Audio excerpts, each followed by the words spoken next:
بالبركة والكرامة شيخ عبد القادر ولي الله بشفاعة نبي محمد بإذن الله ورضا الله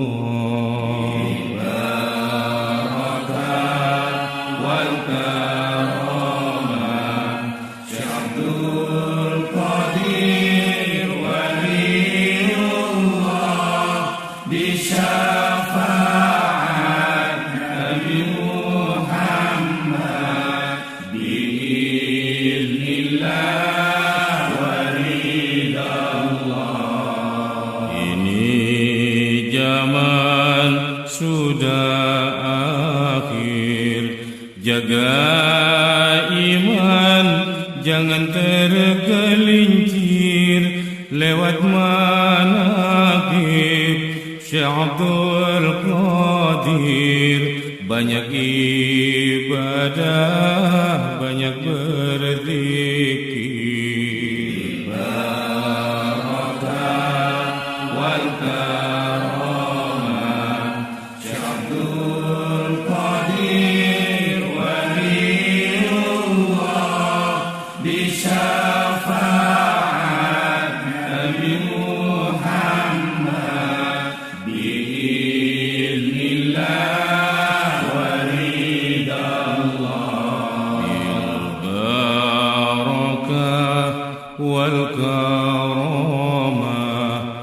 Abdul Qadir Waliullah.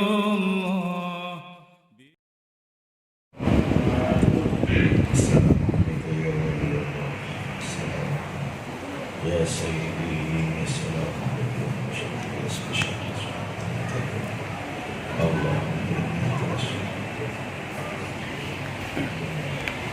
Al-Fatihah.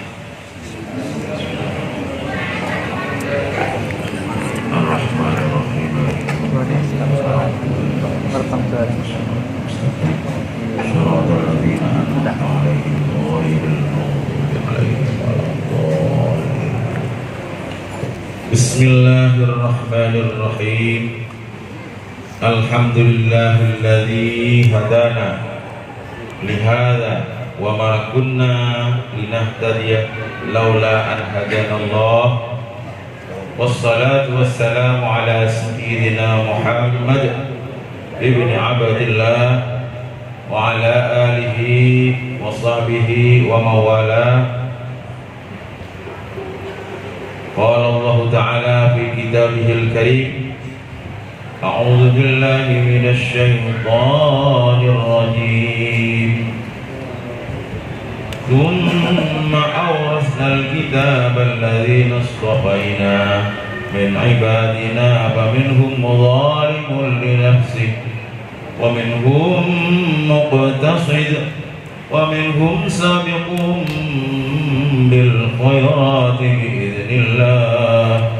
Dzalika huwal fadlul kabir. Billahi anta maqsudi wa ridha wa matlubi atini mahabbataka wa ma'rifati. Amma ba'du, para masyayikh, para alim, para ulama, para bapak pengurus Korwil Provinsi Bali, yayasan dan pengurus LDTGN, dan segenap pengurus perwakilan, pembentuk perwakilan, pimpinan Kotaman, dan segenap ikhwan dan akhwat yang dirahmati oleh Allah Subhanahu wa Ta'ala. Marilah kita bersyukur kepada Allah Subhanahu wa Ta'ala atas nikmat dan rahmat Allah yang tidak pernah terhenti sejenak pun kepada kita. Di antaranya adalah alhamdulillah sudah sekian tahun, 1 tahunan kira-kira, Saya pribadi tidak pernah menginjakkan kaki di tanah Bali ini. Mulai kemarin hari Jumat, malam Jumat, saya tiba di Gilimanuk, dijemput dengan rombongan F1 3 mobil. Jadi banyak sekali menunggu di Masjid Al-Mubarak di sana. Sampai di tempatnya di rumahnya Pak Klewon itu sekitar jam 3. Terus ngobrol, sholat subuh, sarapan, takbir sampai jam 8. Baru lanjutkan ke Grogan. Malamnya juga mengadakan manakib. Paginya alhamdulillah banyak yang takbir. Inilah satu nikmat Allah Subhanahu wa taala.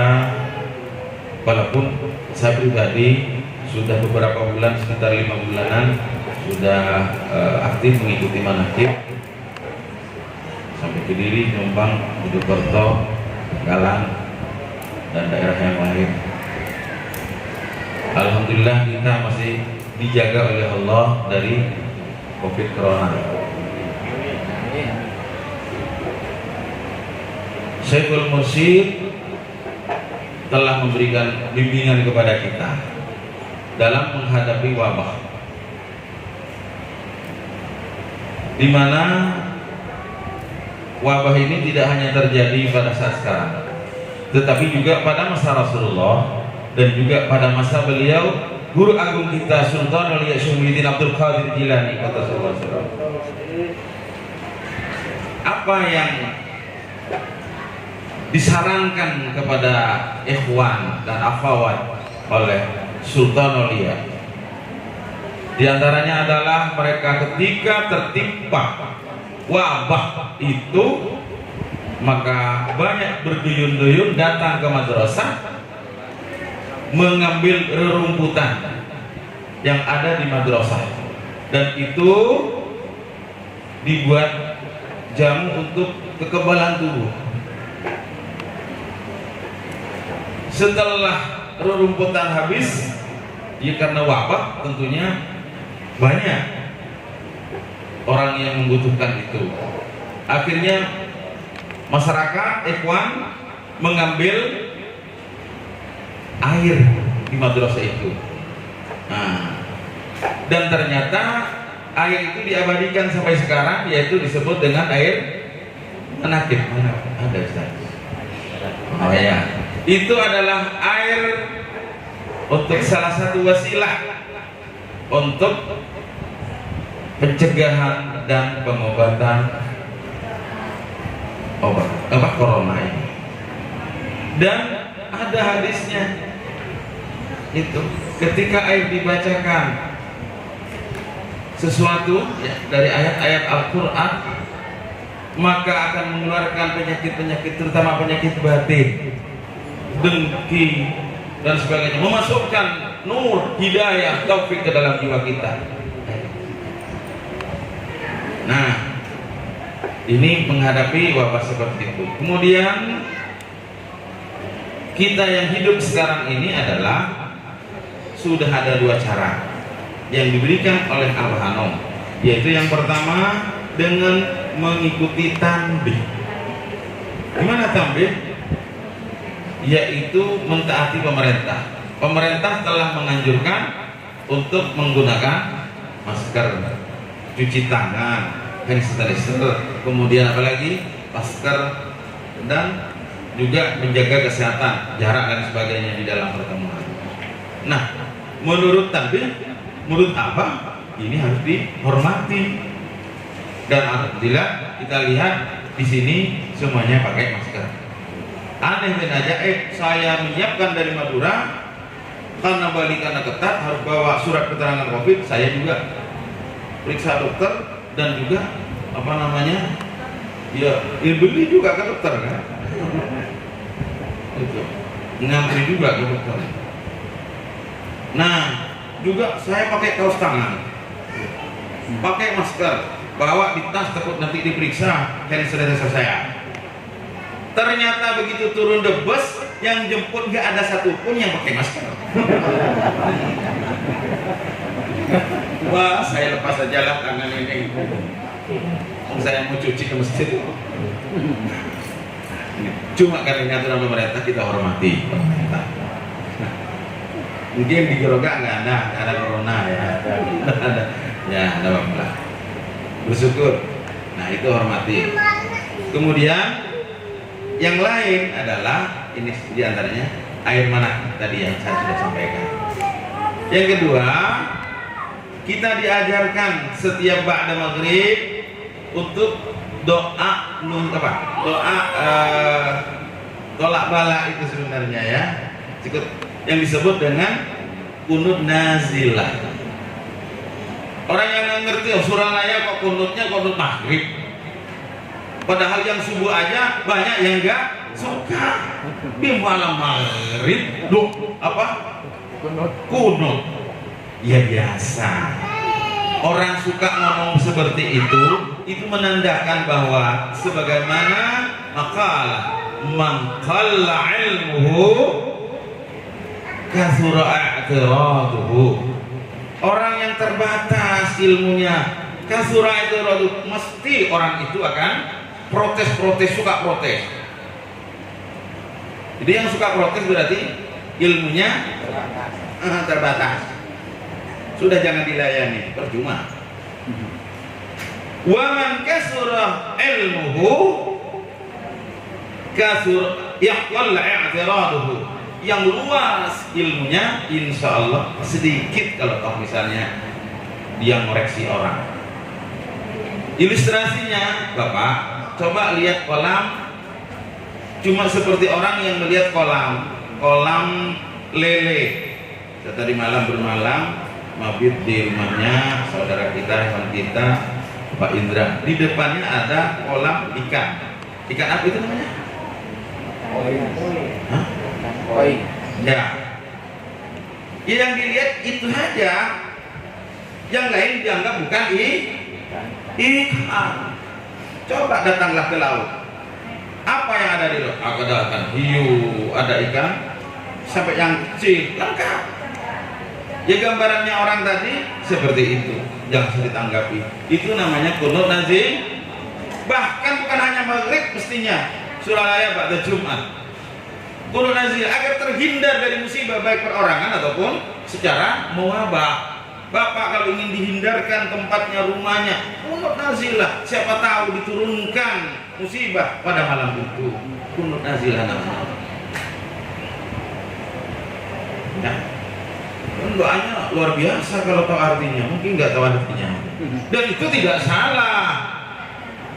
Ya. Sekarang musibah bukan hanya musibah zahir, termasuk musibah batin rohani. Sekarang maaf korbannya narkoba. Ini musibah.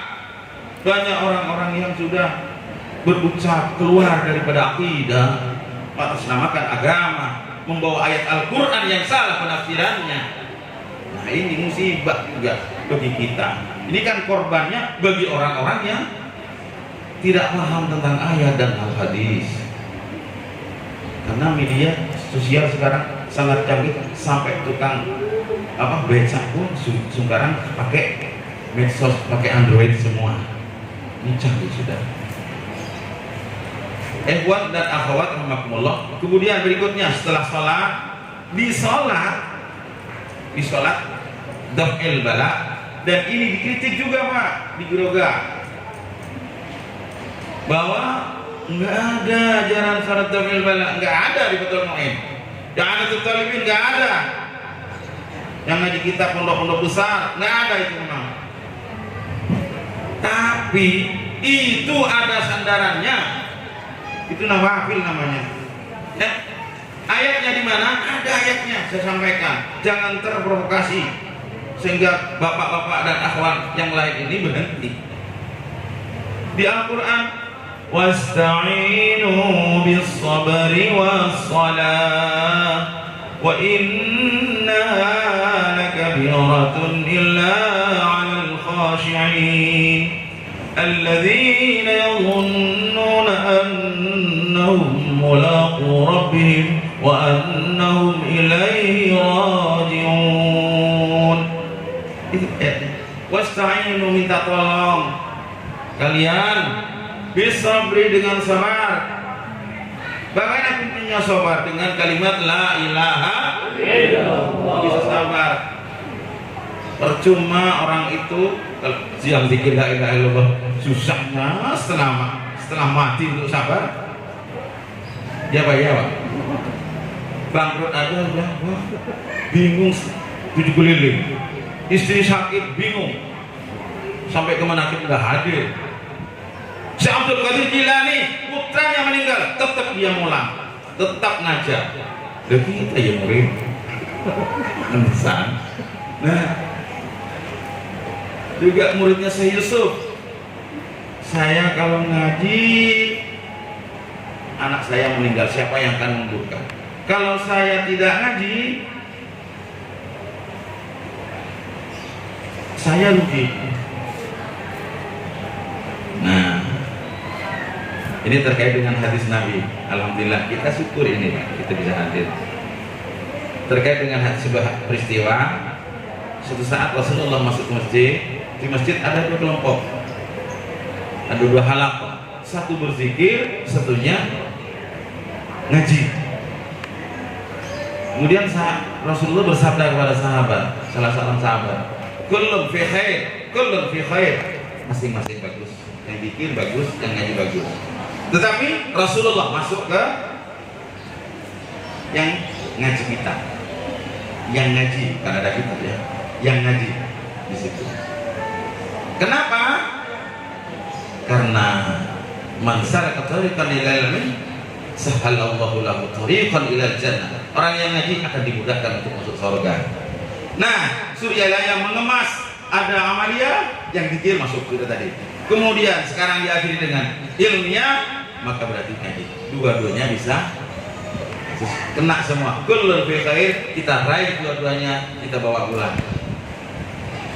Nah, kemudian cara menangkal bala di antaranya tadi salat, disujud minta sama Allah Subhanahu wa taala. Dasarnya tadi, wasta'inu bis-sabri was salat.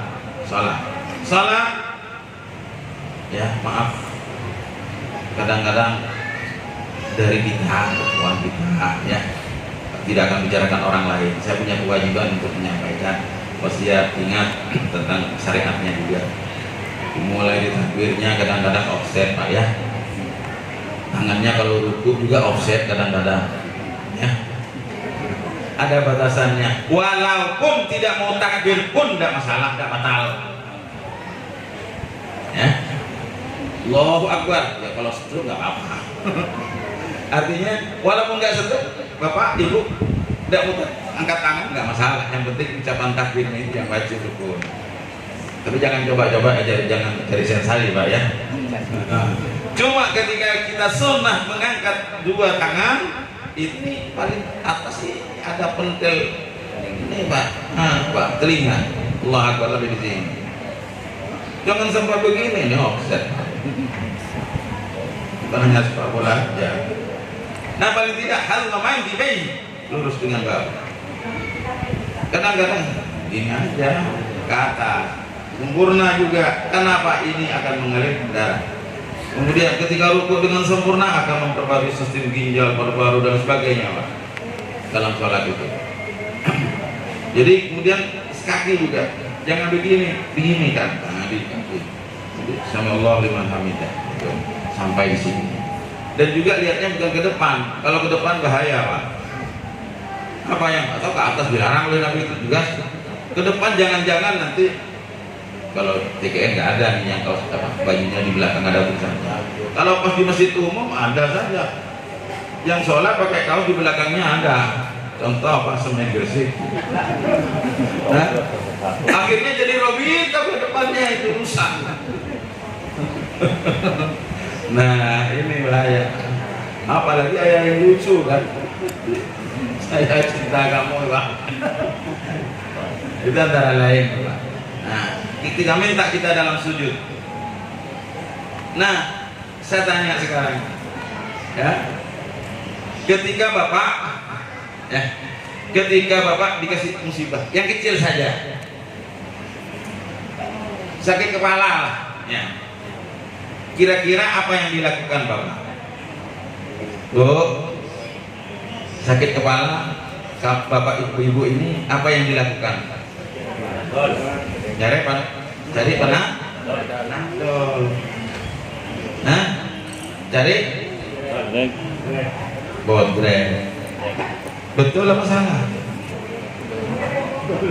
Kita berzikir kalimat la ilaha illallah, ternyata yang pertama kali diingat adalah panadol. Enggak cocok. Terjadi pada zamannya Nabi Musa. Bukan hanya dialami bukan umatnya, tapi Nabi Musa sendiri. Ketika Nabi Musa sakit, kemudian memohon saja kepada Allah, ya Allah sembuhkan penyakit saya. Dijaga dengan Allah, nggak bisa sembuh Musa. Itu ambil akar-akaran, bakar dan minum, sembuh. Sakit lagi, karena sakit maka langsung cari akar-akaran, dibakar, diminum, nggak sembuh. Salah lagi, karena ini panadol duluan. Nah, akhirnya gimana yang benar? Ingat Allah, kemudian panadol lah cari. Nah itu. Nah sudah ya Pak ya. Makanya wasta'inu bis-sabri was-salah. Bapak punya masalah apapun, termasuk wabah sekarang ini sholat. Memang sholat ini sholat untuk umum, namanya sholat mutlak. Jadi wassalah di sini bukan sholat wajib, sholat sunat. Lihat di dalam tafsirnya Pak. Tafsir Jalalin aja sudah ada di situ. Tafsirnya bahwa itu sholat nawafil, Pak, sholat mutlak. Mau pakai untuk apa saja silahkan. Makanya kata Rasulullah, idza hamma ahadukum bi amrin. Kalau kalian punya problem, apapun problemnya, ya, badiru ila shalah, segeralah kamu sholat sunat maksudnya Pak. Kalau kita punya masalah dicaci orang, apa yang kita lakukan? Bukan dendam, serahkan sama Allah Subhanahu wa taala yang punya kita dan punya musuh kita. Ambillah wudu dan sholat, pasrahkan sama Allah. Caranya begitu. Kemudian dagangan tidak lancar, ya Allah sholat 2 rakaat, sholli sunnatul hajat rakaatin lillahi ta'ala, sholat kapan saja boleh, bukan hanya pada waktu malam saja. Malam lebih bagus.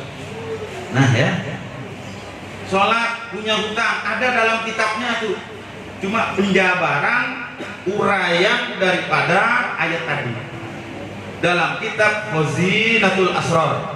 Apa kalau mencari sholat di qada'id duyun, sholat untuk nyauri utang, bahkan sholat di syifa'il amrod, sholat untuk untuk kesembuhan penyakit, ada semua. Nah sementara jujur saja, ketika punya masalah apapun, pernahkah langsung lari ke Allah? Pernahkah? Ya? Ya ke dokter dan lain sebagainya, ngeluh sama saudara kita. Setelah itu baru sholat, baru cari matur sama Allah dulu melalui sholat.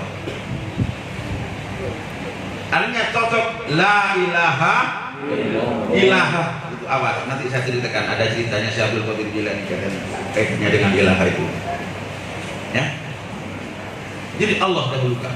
Apapun dalam kitab Khazinatul Asrar, di situ dijelaskan tentang bermacam-macam sholat.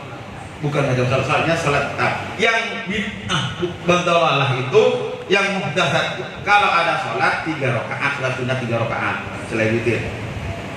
Ada sholat sunat menghadap ke timur.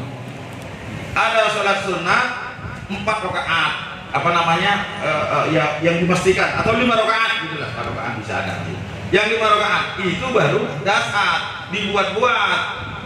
Atau juga sholat sunat tidak ada Fatihahnya, tidak ada itu bertentangan dengan syariat. Mau saya berangkat saja ke sini, saya doa sama Allah melalui sholat, namanya sholat lisan. Ya, jadi kita punya persoalan apapun, persoalan apapun, termasuk persoalan istri. Itu apa tadi? Sholat apa tadi itu?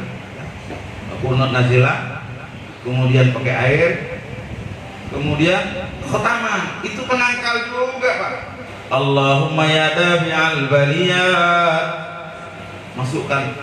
sampaikan kepada Allah melalui hati kita. Ya Allah, Bapak yang sudah sempurna ya Allah.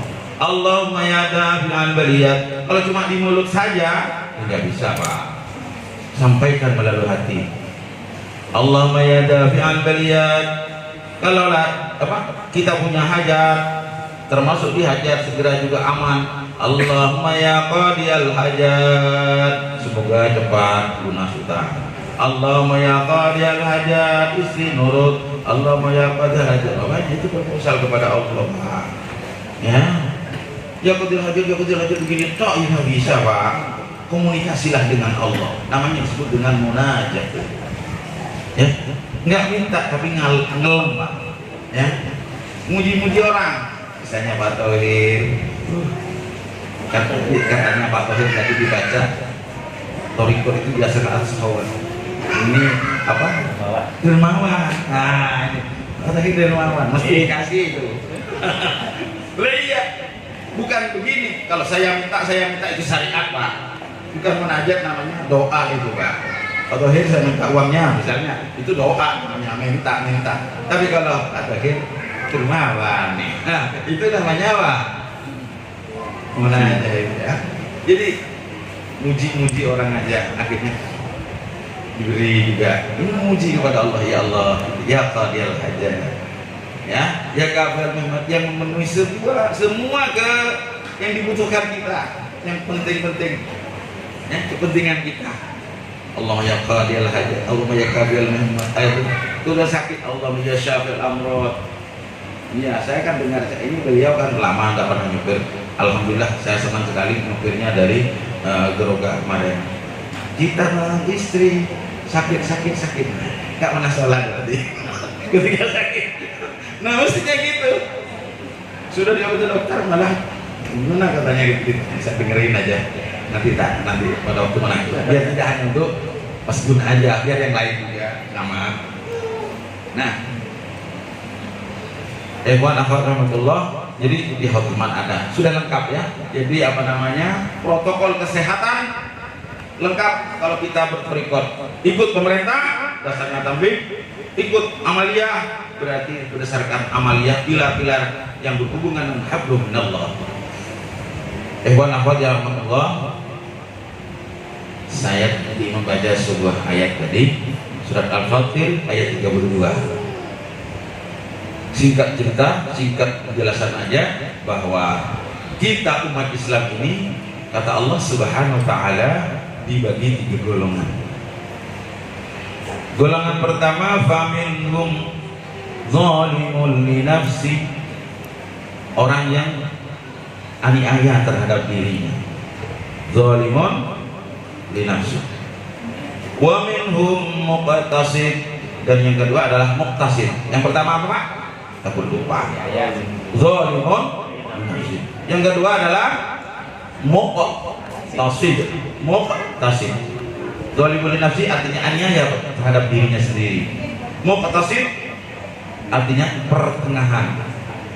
Kemudian yang ketiga adalah sabiqun bil khairat, orang yang selalu terdepan dalam kebaikan. Siapakah orang yang disebut dengan zalimun nafsi? Adalah orang yang amal baiknya hanya sedikit, lebih banyak amal buruknya, lebih banyak amal buruknya, dosanya lebih banyak. Ya, itu satu. Yang kedua adalah muqtasid, pertengahan, kebaikan dan keburukannya berimbang. Kemudian yang terakhir, sabiqun bil khairat, adalah lebih banyak baiknya, sedikit sekali buruknya. Kira-kira kita masuk di golongan berapa Pak? Hah? Masuk berapa?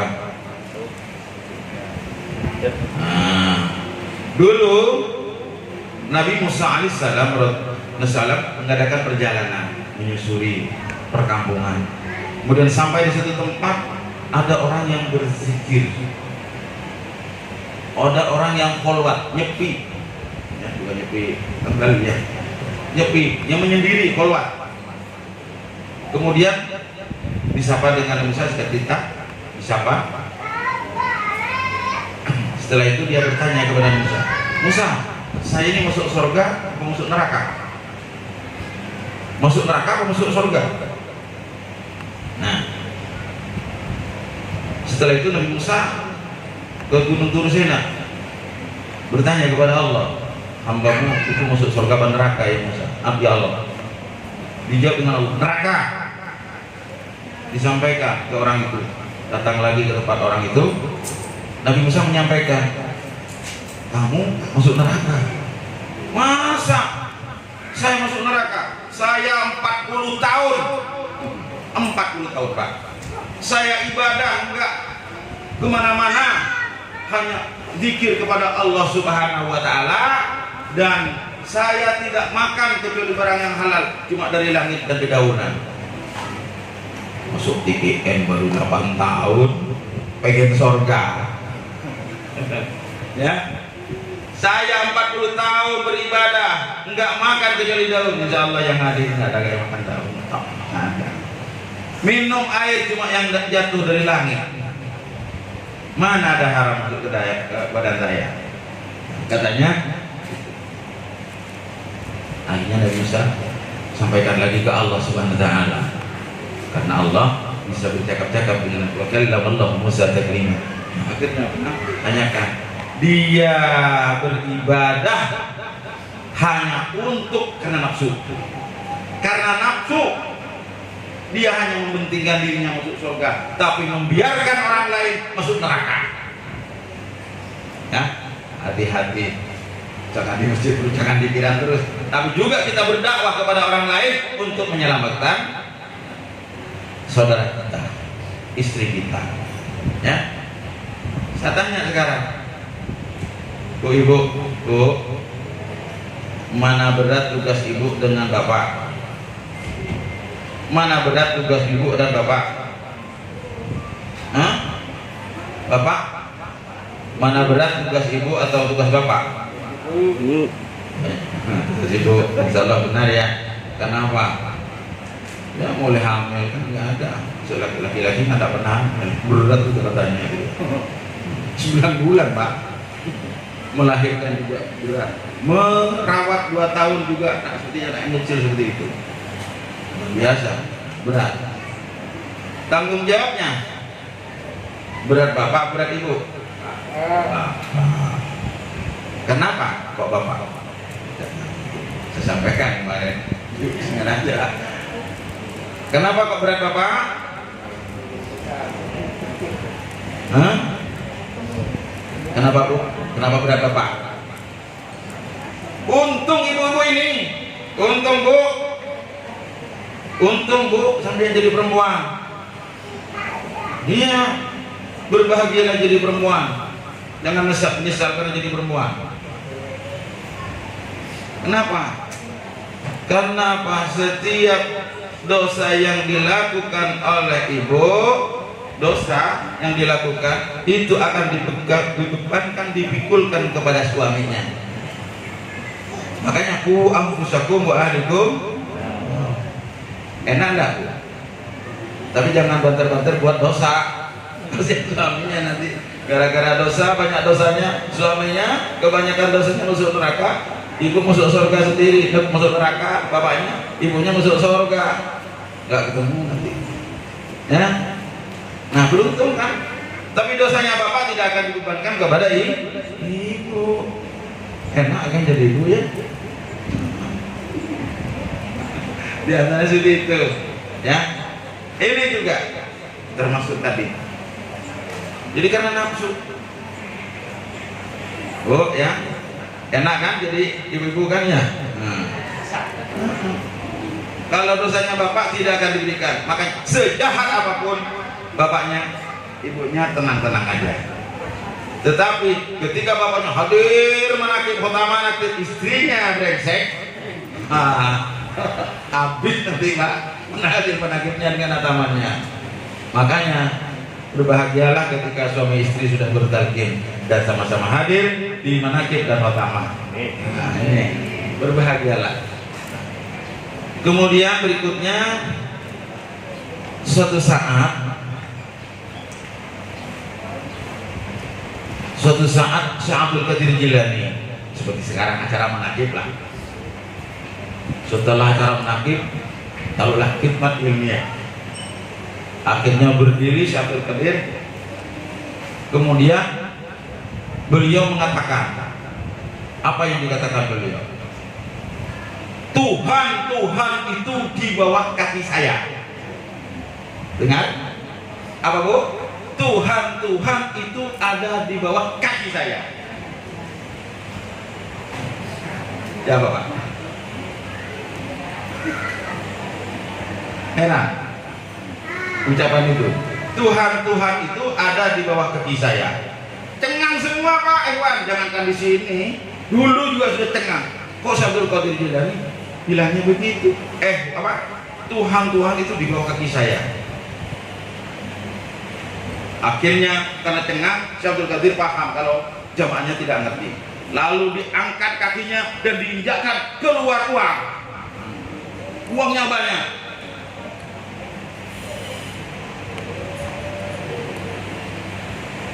Apa artinya? Kata Syekh Abdul Qadir, yang kalian datang ini tidak karena Allah, karena pengen rezekinya lancar. Yang ngaji Al-Quran gini nih, ingin kaya. Urusan dunia yang kau datang. Ingat ya Pak, jadi kemenangan bukan seperti tadi. Ini adalah Tuhan. Makanya la ilaha illallah. Ilah itu berupa uang juga, berupa suami juga, berupa obat. Kalau kita mendahulukan dan kita memuja-muja obat, maka kita berarti menuhankan obat. Nah, dikeluarkan keluar uang. Jadi kalau saya sekarang misalnya keluar uang lah, ini hanya memberikan pelajaran kepada ikhwan-ikhwannya Syekh Abdul Qadir Jilani, sehingga itu bahwa mengingatkan ikhwannya yang awalnya berniat karena semoga saya hadir ke manakib semoga lancar, kemudian yang sakit mungkin sembuh gitu ya, dan apa lagi macam-macam niatnya, akhirnya seperti itu.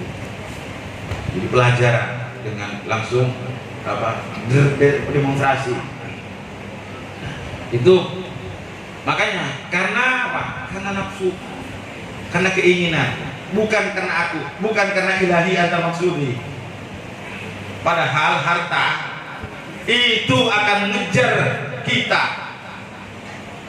seperti mengejar kematian mengejar kita. Kematian itu mesti mengejar kita Pak. Kapan saja, walaupun tuh fi burujin musyayyadah, dalam tembok yang tebal pun akan dikejar.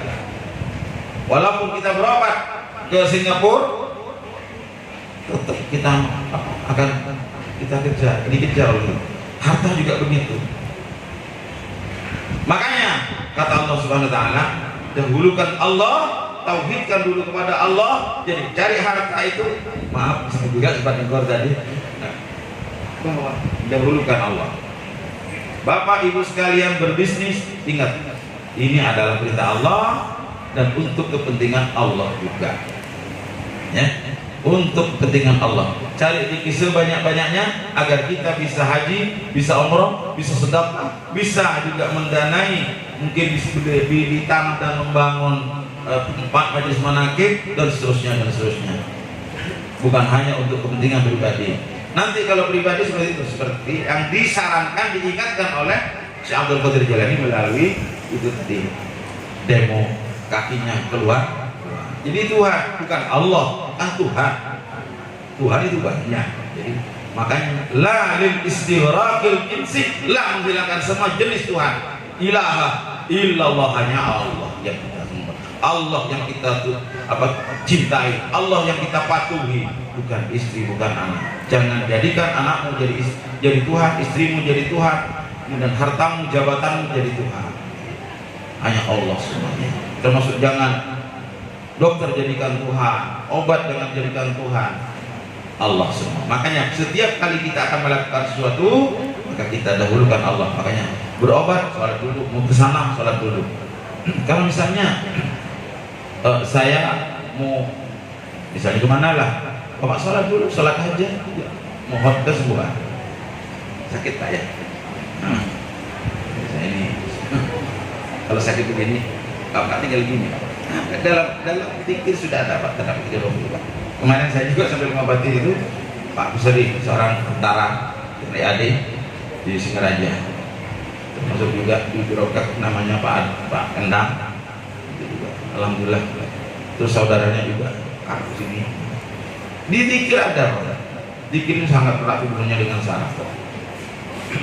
Bapak usianya berapa? 49. 49, saya 64 terbalik semua. Nampak ini masih muda tapi umbanan. Saya 64 Pak. Sebentar lagi ini sudah menjadi 65. Mohon doa. Ya Bapak juga sama ya. Kamu panjang umur dan beramal saleh. Dah, dolimul linafsi seperti itu. Kemudian yang kedua adalah sama-sama. Yang ketiga adalah lebih banyak. Nah, suatu saat mendengar ayat itu, Sayyidah Aisyah radhiyallahu taala ditanya oleh seorang sahabat namanya Uqbah. Ya ummahatul mukminin, wahai ibunda Sayyidah Aisyah radhiyallahu taala, kata Uqbah,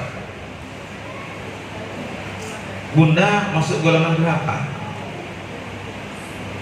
Padahal istrinya Rasul. Bunda masuk golongan berapa? Maka beliau menjawab, saya masuk golongan yang nomor 3. Sayyidah Aisyah radhiyallahu ta'ala apa? Ya Allah karim, saya masuk golongan itu yang zalimul linafsi, kata beliau. Dia tawadhu beliau. Termasuk orang yang masih banyak dosa. Walaupun dia sudah istrinya Rasulullah. Kalau golongan-golongan yang itu sabiqun bil khairat sahabat.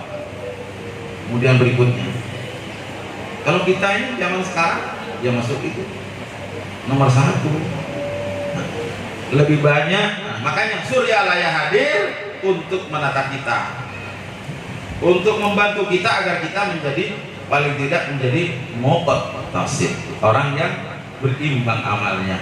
Makanya kalimat la ilaha illallah yang sudah kita tahu, sering kita dengar suatu hadis bahwa andaikan 7 lapis langit timbang dengan kalimat la ilaha illallah, maka lebih berat kalimat la ilaha. Cuma kata Hasan Al-Basri, la ilaha illallah itu yang ada giginya. Kan la ilallah miftahul jannah, kuncinya surga. Ada kunci di sini enggak ada giginya? Enggak ada. Enggak ada, pasti ada giginya. Nah, giginya la ilaha illallah ada 7. Ya. Jadi antaranya ada ilmu. Jadi kita tahu berzikir kalimat la ilaha illallah, kan makanya saya tanya, ilah itu siapa? Ilah itu ada berapa? Jawabnya orang kan banyak menjawab dengan ada 1 Allah. Itu. Makanya harus paham. Jadi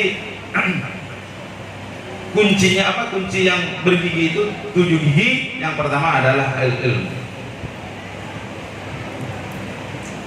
Buktinya ketika kita tidak paham, maka berzikir la ilaha illallah di samping tidak ditembuskan ke dalam hati, tidak pernah merenungkan makna yang ada di dalam la ilaha illallah. Akhirnya apa? Tanpa kita sadari, anak dan obat kadang-kadang juga jadi ilah, jadi Tuhan. Oleh karena itu, Surah Al-Ayah datang untuk menata ini agar kita mendapatkan bimbingan dan arahan sehingga jalan kita menjadi masih paling tidak muqtasid, paling tidak muqtasid. Tetapi golongan yang 3 ini semuanya masih masuk surga, Pak. Iya. Walaupun dia sudah nggak sholat, Walaupun dia tidak apa-apa, tapi masih baca syahadat, masih masuk surga juga. Tetapi ya itu masa proses untuk masuk surga masih lama, ada yang ada tidak itu. Itu golongan zalim li nafsi. Paham ya Pak? Nah, itu diantaranya. Makanya diantara yang bisa menyebabkan kita zalimul li nafsi itu adalah suudzon. Ya? Ingat suudzon. Dan suudzon itu akan menyusahkan kita. Suudzon pengaruhnya terhadap penyakit kita diantaranya adalah yang berkaitan dengan perut. Bu, ya, jangan sering berburu sangka. Kalau pas suaminya boncengan dengan perempuan cantik, nah pulangnya jangan marah-marah. Berarti kalau marah-marah sudah suudzon. Itu siapa? Gitu. Siapa? Suudzon, jangan suudzon. Apa husnudzon? Ketika boncengan dengan perempuan yang lain, oh itu mungkin bapak saya lagi tak punya uang ngojek gitu. Gitu. Atau pas bapaknya kelihatan ngasih uang kepada perempuan yang lain, suudzon, jangan suudzon. Wah, bapak itu punya duit, ternyata diberikan kepada cewek lain, ada willnya. Husnudzon, mungkin bapak bayar utang, punya utang kepada orang itu. Ya pakai gitu aja. Sama Allah juga kita harus husnudzon. Sudah berdoa berkali-kali berdoa kepada Allah, ya Allah, nggak terkabul juga, ya, nggak terima, nggak terwujud. Allah tidak akan mengingkari dan Allah maha kasih sayang kepada hambanya.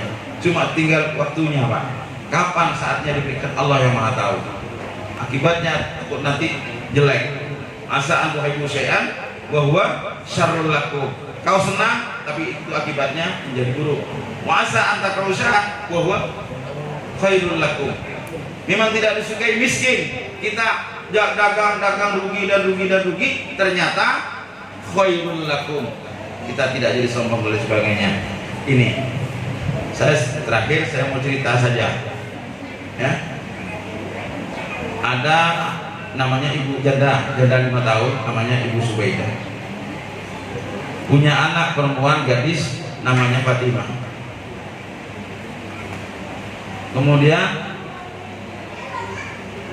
ada perjaka pria namanya Samsul. Terus Samsul itu memohon datang ke Ustadz Thohir, saya mau kawin, ada calonnya, ada itu namanya Fatimah, cantik Fatimah. Nah ya, baca doa ini agar keterima. Doa tiap malam juga, ya Allah semoga Fatimah nanti jadi istri saya. Akhirnya dia berangkat ke rumahnya Bu Subaidah. Assalamualaikum. Waalaikumsalam. Oh iya Mas Samsul, ada apa? Oh ini Bu, saya mau melamar anak ibu. Mana Fatimah? Lagi keluar sekarang. Akhirnya karena lagi keluar, si Bu Subaidah bilang ke Samsul, saya janda 5 tahun, Sul. Kenapa enggak dengan saya? Akhirnya pulang si Samsul, datang lagi Ustaz Thohir. Celaka. Lu kenapa celaka? Enggak terkabul doanya Ustaz. Malah ibunya yang minta dikawin. Ibunya yang minta dikawin. Gimana kamu Sul? Ya daripada tidak dapat enggak apa-apa Ustaz. Karena sudah begitu disepakati perkawinan Samsul dengan janda 5 tahun, Ibu Subaidah buat undangan tersebar sudah di Denpasar. Nah, tanggal sekian lagi. Karena sudah dekat perkawinan, Ibu Subaidah belanja ke pasar. Naik becak, ketabrak mobil, akhirnya meninggal. Undangan sudah beredar, persiapan sudah matang, tenda dan kursi sudah disewa, termasuk dekorasi. Kata paman-pamannya, kata saudaranya Bu Subaidah, gimana ini? Oh begini aja, Fatimah aja kawin dengan Samsul. Nah, ternyata kabul juga Pak, walaupun sempat mengagetkan. Jadi kalau pas miskin, kaya miskin, barangkali belum keterima, nanti ada waktunya kapan kita berjaya. Ternyata bukti kan? Nah, enggak, bukan. Dia memang kaget mau kawin dengan ibunya, mau tujuh anak. Nah, kita berharap kepada Allah husnudzon. Insya Allah tidak mudah sakit perut Pak kalau husnudzon terus. Ya. Kalau pas misalnya Mas Bun beli mobil, Bang dari mana itu? Paling-paling punya Bang, bahaya, sakit perut tumbuh nanti. Ya Bu. Oh, dan sebelahnya mau perbaiki rumahnya, renovasi. Paling-paling itu judi ya. Jangan gitu. Bahkan kalau ketemu dengan rumah seseorang yang belum selesai, ya Allah, semoga rumah ini cepat selesai. Insya Allah ibu punya rumah nanti cepat juga. Husnudzon. Mari kita doakan semuanya, semoga mendapatkan kemudahan dalam segala urusan. Doa Allah dan mendapatkan barokah dari guru mursyid kita. Al-Fatihah.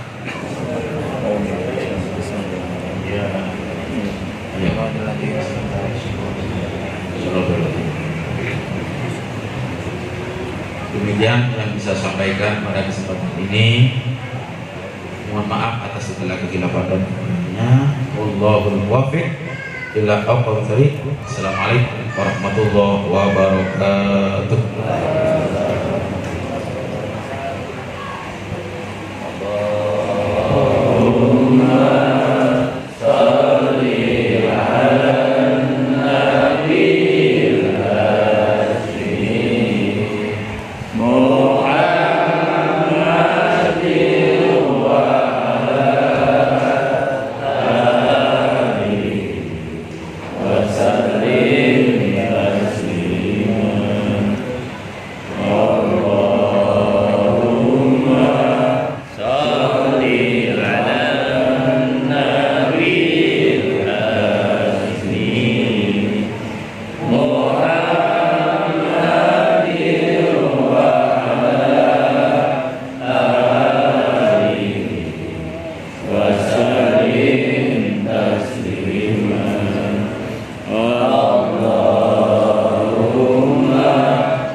Tadi misalnya pakai Zoom, jadi saya tidak bicara langsung, takut nanti tersebar kemana-mana. Nah, ini saran juga untuk pengurus ya, terkait bukan masalah kepengurusannya, aktivitasnya, di antaranya meningkatkan sunnah Nabi yang mudah-mudah aja. Jadi di antaranya adalah sunnah Nabi yang berkaitan dengan minyak harum. Nanti usahakan parfumnya adalah parfum kasturi ya. Yang mau parfum yang lain, cuma kasturi. Almis. Jadi karena Rasulullah sering menganjurkan kasturi itu Pak, ya. Ini sunnah. Ketika kita pakai sudah dapat pahala. Ya. Ya. Nanti kalau sambil beramal sambil juga ada manfaat untuk kesehatan dan untuk rohani. Ya, saya jelaskan sedikit. Ketuanya dulu ya. Nah, maaf, saya kan sebenarnya capek sekali ya. Capek sekali, betul. Makanya mungkin yang bekerja tadi ya saya terus gini. Jadi manfaat kasturi ini beda dengan yang lain. Karena memang yang paling dicintai oleh Rasulullah. Bahkan Rasulullah dalam beberapa hadis mengatakan bahwa surga, nanti orang yang surga itu mulutnya lebih harum daripada orang yang puasa, itu lebih harum dari minyak misik. Cuma minyak misik macam-macam ya Pak, gak apa-apa yang murah-murah lah, yang penting minyak misik atau kasturi bahasa. Manfaatnya juga orang yang sering gelisah bisa tenang Pak. Ini secara psikologis Pak. Kemudian mencerdaskan. Jadi kalau Bapak kan bersemangat. Kemudian tadi saya kan dihirupkan. Itu kalau lagi capek saya, ngantuk taruh sini atau matanya kurang jelas, agak kabur di kelopak dan dihirup itu asma dan berhubungan dengan penyakit pernapasan. Makanya disebut di sini termasuk untuk penyakit pernapasan. Dari mana Pak Kiai? Dari kitab yang dikarang oleh Ibnul Qayyim al-Jauziyah. Siapa Ibnul Qayyim al-Jauziyah? Adalah muridnya Ibnu Taimiyah. Jadi saya jelaskannya. Makanya juga sesak nafas, debar jantung, polaskan ke jantung. Karena apa? Dibenci oleh setan. Di sini juga di leher. Sebab kalau orang kena jin, di sini sulit bangun pagi, di sininya Pak. Ngintipnya di sini Pak, gini. Di sini kadang-kadang. Biasanya begini, kalau orang suka marah, sudah sedikit marah, itu jin. Ya, agar dibenci oleh jin, tidak disukai, nggak marah-marah, pakai parfum ini. Cuma ada yang aromanya untuk perempuan. Kemudian untuk lelah, makanya saya hisap dulu. Kemarin malam kan 2 malam enggak langsung tidur saya dari istilah saya. Terus aktivitas. Alhamdulillah dalam usia seperti ini. Ya, nafas, jantung juga lelah. Kalau kena gigitan juga, gigitan. Ya, apa namanya? Ya nyamuk juga termasuk apa? Ya begitu. Kalau gemetar juga polos gampang. Kemudian ya racun binatang, kemudian jaga wabah, dan insya Allah ini juga kata kitabnya Pak, untuk memperpanjang umur. Ya, kalau sudah sehat kalau panjang umur dan mengusir setan dan dicintai oleh Allah dan malaikat. Ini termasuk debar jantung, lemah Bapak Ibu sekalian ya. Makanya saya begini mata ngantuk dan juga capek gini. Terus gitu udah capek, jantung juga. Kalau perut kembung juga insya Allah termasuk Bapak teruskan aja. Ya demikian ya Pak ya. Nanti ini yang menyediakan apa namanya kan banyak ya, beli yang emas sendiri lah, nanti bisa coba sebutkan salah satu daripada manfaat minyak kasturi Pak. Saya tahu panjang umur ini. Iya siapa ya panjang umur? Monggo. Yang jawab tadi. Oh, dicoba kemana? Ada yang sudah silakan pakai. Saya demikian lagi. Ini sunnah Nabi. Niat itbaq sunnah Rasulullah. Ya, saya demikian. Ini hanya sumbangan pemikiran untuk barangkali ada yang malas untuk salat subuh atau zikirnya barang ngantuk. Coba oleskan sini dulu seperti itu. Insya Allah. Masih ngantuk tuh di sini. Ini akan membantu lah untuk mengusir setan. Karena dalam kitabnya seperti itu. Saya kemudian Assalamualaikum warahmatullahi wabarakatuh.